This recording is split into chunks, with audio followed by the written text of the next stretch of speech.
بسم اللہ الرحمن الرحیم۔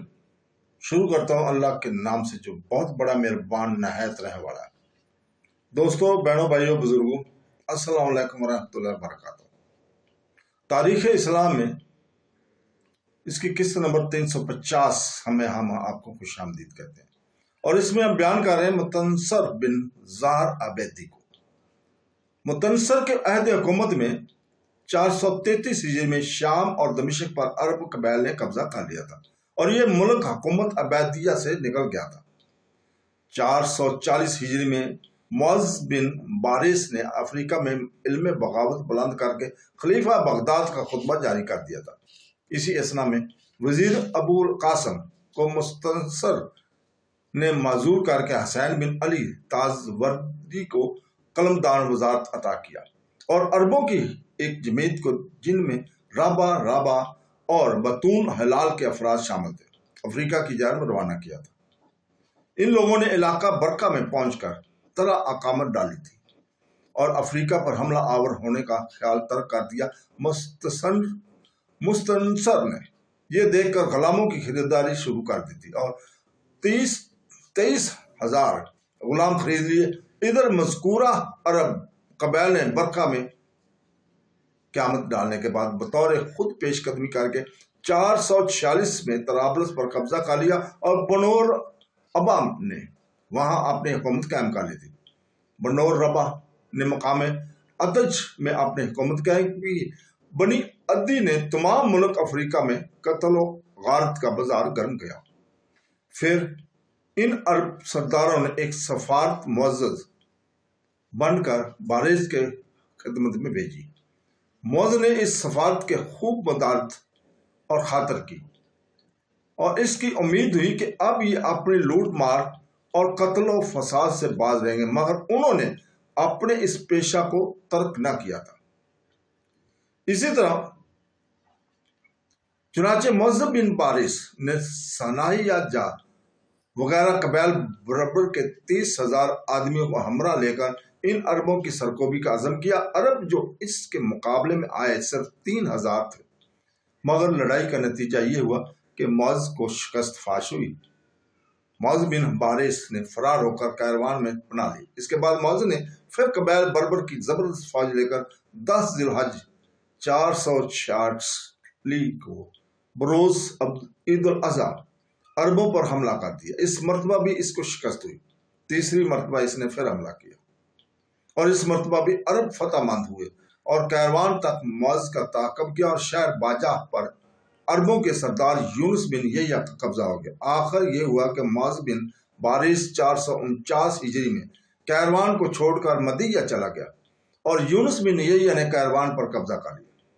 ادھر کیرا کی یہ حالت تھی کہ مستنصر کی ماں اپنے بیٹے سے جو حکم چاہتی تھی صادر کرا دیتی۔ اس طرح اس کا اثر اور اقتدار بہت ترقی کر گیا تھا۔ دوسری طرف وزرائے سلطنت اپنی حفاظت کے مد نظر رکھ کر شاہی فوج میں ترکوں کو بھرتی کرتے رہتے تھے۔ اس طرح فوج میں 3 زبردست طاقتیں موجود تھیں۔ ایک جمع اور دانی غلاموں کی طاقت تھی، یہ لوگ تعداد میں بہت زیادہ تھے۔ دوسرے قطامی اور بربری لوگ تھے، ان کی تعداد کم تھی۔ تیسرا گروہ ترکوں کا تھا، یہ تعداد میں غلاموں سے کم تھے، مگر جنگی استعداد ان میں زیادہ تھی۔ اتفاق سے ایک غلام ناصر الدولہ بن حمدان سوڈانی ترقی کر کے عمرہ اور اراکین دولت کی حمایت سے سپہ سالاری کے درجہ تک پہنچ گیا تھا، اور ترکوں کا لیڈر سردار بن گیا۔ سلطنت کے اعضاء کٹ کٹ کر خود مختار ہو چکے تھے، اور اراکین سلطنت اور مستنصر کی والدہ اور مستنصر سب کیرا کے اندر ایک دوسرے کی طاقت کو گھٹانے اور زیر کرنے میں مصروف تھے۔ نتیجہ یہ ہوا کہ ترکوں اور غلاموں میں خانہ جنگی نمودار ہوئی، اور مستنصر کی فوج کے 2 حصے ہو کر آپس میں لڑنے لگے۔ نتیجہ یہ ہوا کہ ترکوں کے ہاتھوں سے 1000 غلام مارے گئے، اور ناصر الدولہ ترکوں کا سردار اب سب پر غالب ہو گیا۔ مستنصر نے اپنی حالت سقم کو تبدیل کرنے کے لیے اپنے غلام بدر جمالی ارمنی الاصل کو، جو عکا میں برسر حکومت تھا، اشارہ کیا۔ بدر جمالی نے عکا میں ارمنی لوگوں کی بھرتی جاری کر دی، اور ایک زبردست ارمنی فوج لے کر برائے دریا جہاز میں سوار ہو کر مصر میں داخل ہوا تھا۔ مستنصر کی خدمت میں حاضر ہوا۔ مستنصر نے اس کو قلمدان وزارت عطا کیا اور چند ترکوں کو سمجھایا کہ ناصر الدولہ نے تم کو بلا وجہ جنگ و جدل کی مصیبت میں پھنسایا۔ ترکوں نے خلیفہ کا یہ اشارہ پا کر اور اپنی آئندہ بہبود اور مد نظر رکھ کر ناصر الدولہ کو خود ہی دھوکہ سے قتل کر دیا۔ اب بدر جمالی ترکوں کا سردار بن گیا۔ بدر جمالی نے خوب طاقتور ہو کر اور سلطنت کے تمام شعبوں اور سائیگوں پر مستولہ ہونے کی بعد وفاداری کے ساتھ سلطنت کے اعداد و وقار کو بڑھایا، باغی سرداروں کو اطاعت پر مجبور کیا۔ جو شہر قبضے سے نکل گئے تھے ان کے واپس فتح کرنے کی تدبیریں میں مصروف ہوا۔ طرابلس کو بھی عربوں سے چھین لیا گیا۔ فلسطین کے تمام علاقوں کو بھی حکومت میں شامل کیا۔ دمشق کی حالت یہ تھی کہ وہاں جو شخص قابو پاتا تھا قابض ہو جاتا تھا، مگر خطبہ مصر کے بادشاہ عبیدی کا پڑھواتا تھا۔ دربار قاہرہ اسی کو غنیمت جانتا تھا۔ 468 ہجری میں جبکہ بدر جمالی نے مستنصر کی حکومت کے بگڑے ہوئے کام کو بہت کچھ سنبھال دیا تھا، دمشق پر امیر اقدس نے حملہ کر کے اپنا قبضہ جمایا اور بجائے بادشاہ مصر کے خلیفہ بغداد کے نام کا خطبہ مصر میں پڑھایا گیا۔ 459 میں افق نامی سردار نے، جو سلجوقی لشکر کا ایک سپہ سالار تھا، دمشق پر حملہ کیا۔ یہ خبر سنتے ہی مصر سے بدر جمالی نے دمشق کی جانب فوج روانہ کی۔ اہل دمشق نے اکثر کی حکومت قبول کر لی تھی کہ اتنے میں مصری لشکر نے آ کر دمشق کا محاصرہ کر لیا۔ 470 ہجری میں سلطان ملک شاہ سلجوقی نے تتش سلجوقی کو بلاؤ شام کی حکومت سپرد کر کے یہ حکم دیا کہ تم ملک شام کا جس قدر حصہ فتح کر لو گے وہ تمہارا ملک سمجھا جائے گا۔ چنانچہ تتش نے حدود شام میں داخل ہو کر حلب پر فوجی کشی کی۔ اہل حلب نے مدافعت کی اور تتش نے حلب کا محاصرہ کر لیا۔ ادھر دمشق میں آتزہ اور ابھی تک مصری لشکر کے محاصرے میں تھا۔ اس نے تنش کی خدمت میں پیغام بھیجا کہ میرا مصری فوجوں نے محاصرہ کر رکھا ہے، اگر آپ میری مدد کریں گے تو میں مجبوراً دمشق ان کے حوالے کر دوں گا۔ تتش نے فوراً دمشق کی جانب کوچ کر دیا۔ تتش کے آنے کی خبر سن کر مصری لشکر دمشق سے محاصرہ اٹھا کر مصر کی طرف بھاگا۔ ترشش نے دمشق پہنچ کر آتزز کو قتل کیا اور خود دمشق پر قابض اور متصرف ہو گیا۔ یہ واقعہ 471 ہجری میں وقوع پذیر ہوا تھا۔ اس کے بعد حلب پر بھی تتش کا قبضہ ہو گیا اور رفتہ رفتہ تمام ملک شام اس کے قبضے میں آ گیا۔ یہ حالات سن کر بدر جمالی نے مصر میں فوجیں جمع کی اور ایک لشکر جرار لے کر دمشق پر حملہ آور ہوا، مگر تتش کے مقابلے میں ناکام رہ کر واپس ہوا۔ اس کے بعد بھی کئی مرتبہ مصری فوجوں نے شام پر حملہ کیا مگر ناکام رہے، واپس آ گئیں۔ 484 ہجری میں جزیرہ سکلیہ کو عیسائیوں نے مسلمانوں کے قبضے سے نکال لیا تھا۔ ماہ ربیع الاول 487 ہجری میں بدر جمالی نے 80 سال کی عمر میں وفات پائی۔ اس کے بعد 8 ذی الحج 487 ہجری کو مستنصر عبیدی بھی فوت ہو گیا۔ مستنصر کا ابتدائی زمانہ بہت خطرناک تھا۔ اس کی سلطنت کے مٹنے اور دولت عبیدین کی فنا ہونے میں کوئی کسر نہ رہی تھی۔ بدر جمالی نے اس سلطنت کو برباد ہونے سے بچا لیا۔ مستنصر کے 3 بیٹے تھے، احمد، نزار اور ابو القاسم۔ مستنصر نے نزار کو اپنے ولی عہد بنایا ہوا تھا۔ کہتے ہیں کہ مستنصر کی عہد حکومت میں حسن بن سبا عراق سے سوداگروں کے لباس میں وارد مصر ہوا تھا اور مستنصر کی خدمت میں حاضر ہو کر مستنصر سے بیعت ہوا اور عرض کیا کہ میں آپ کے بعد کس کو امام مانوں؟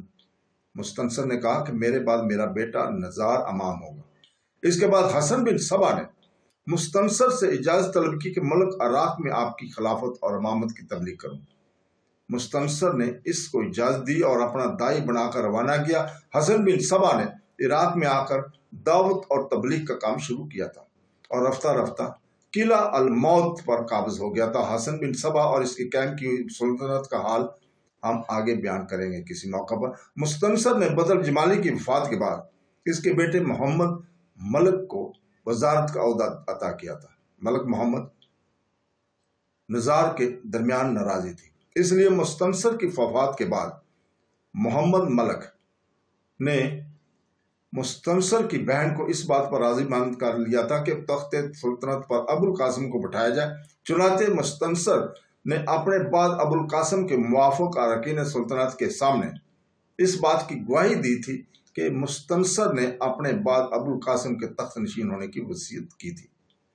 چنانچہ لوگوں نے ابو القاسم کے ہاتھوں حکومت کی بیعت کی اور مستلح باللہ کے لقب سے اس کو تخت پر بٹھایا۔ مستلح کے تخت نشین ہونے سے 3 روز بعد نزار قاہرہ سے روانہ ہو کر اسکندریہ چلا گیا۔ اسکندریہ میں بدر جمالی کا غلام نصیر الدولہ افغین وہاں کا عامل اور حکمران تھا۔ وہ یہ سن کر ابو القاسم کے تخت نشین ہوا ہے باغی ہو گیا اور نزار کو مستحق حکومت سمجھ کر اس کا معید بن گیا۔ نصیر الدولہ نے اسکندریہ میں نزار کو تخت نشین کرا کر اس کی بیعت کی اور مصطفیٰ الدین اس کا لقب مقرر کیا۔ یہ خبر قاہرہ میں پہنچی تو وزیر سلطنت محمد ملک فوج لے کر نزار کی سرکوبی کے لیے روانہ ہوا اور جا کر اسکندریہ کا محاصرہ کر لیا۔ شدت محاصرے سے تنگ آ کر معصورین نے امن کی درخواست کی اور اسکندریہ محمد ملک کے سپرد کر دیا گیا۔ وزیر السلطنت محمد ملک نے نزار کو گرفتار کر کے قاہرہ بھیج دیا گیا۔ مستلح نے نزار کو بلا توقف قتل کرا دیا۔ اس کے بعد وزیر السلطنت اپنے ہمراہ نصیر الدولہ افغین کو لیے ہوئے قاہرہ پہنچا۔ مستلح نے افغین کو بھی قتل کرا دیا۔ اس کے بعد کسیلہ نامی ایک شخص جو شہر سور کا والی تھا باغی ہو گیا۔ اس کی سرکوبی کے لیے فوج روانہ ہوئی۔ بڑی خونریزی کے بعد کسیلہ گرفتار ہو کر قاہرہ آیا اور مستلح کے حکم سے مقتول ہوا۔ ہم پہلے بیان کر چکے ہیں کہ شام کا تمام ملک تاج الدولہ تتش سلجوقی قبضے میں آ چکا تھا۔ تاج الدولہ تتش کی وفات کے بعد تتش کے دونوں لڑکوں وقاق اور رضوان میں خانہ جنگی برپا ہو گئی تھی۔ وقاق دمشق پر قابض تھا اور رضوان نے حلب پر قبضہ کر لیا تھا۔ بیت المقدس کی حکومت پر وقاق نے لافی کی طرف سے سلمان بن ارتق کا مأمور کیا تھا۔ 490 ہجری میں یورپ کے عیسائیوں نے، جن میں بڑے بڑے بادشاہ بھی شامل تھے، متحد ہو کر بیت المقدس کو مسلمانوں کے قبضے سے نکالنے کے لیے حملہ کیا۔ ان صلیبی حملوں نے آوروں کے آتے ہی انطاکیہ کا محاصرہ کیا۔ انطاکیہ میں ان دنوں ایک سلجوقی باغی باسان نامی مشہور مامور تھا۔ وہ عیسائیوں کا مقابلہ نہ کر سکا اور انطاکیہ کو چھوڑ کر فرار ہوا۔ راستے میں کسی ارمنی نے اس کو مار ڈالا اور سراتار کی سر اتار کر صلیبی لشکر میں لے آیا۔ انطاکیہ کے اس طرح نکل جانے اور باغسان کے مارے جانے سے ملک شام میں ہلچل مچ گئی۔ کرولوکا نامی سلجوقی سردار جو موصل کا والی تھا، عیسائی حملہ آوروں کی طرف بڑھا اور مرج واقب میں پہنچ کر پڑاؤ کیا۔ یہ سن کر وقاق بن تتش، سلمان بن راختق، تغین والی حمص بھی اپنی اپنی فوجیں لے کر بوکا کے پاس پہنچ گیا اور سب مل کر انطاکیہ کی طرف عیسائیوں کے مقابلے کو بڑھے۔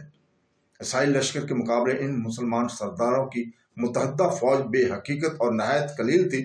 سخت مار کاروائی کے بعد مسلمانوں کو شکست ہوئی، ہزارہ مسلمان شہید ہوئے۔ عیسائیوں نے ان کے لشکر گاہ کو لوٹ لیا۔ اس کے بعد عیسائیوں نے حمص پر بھی قبضہ کر لیا، پھر عکا کا محاصرہ کر لیا۔ عکا کی ترکی سلجوقی فوج نے بڑی بڑی سختیاں برداشت کی اور مدافعت میں کوئی سرگزشت نہ کیا۔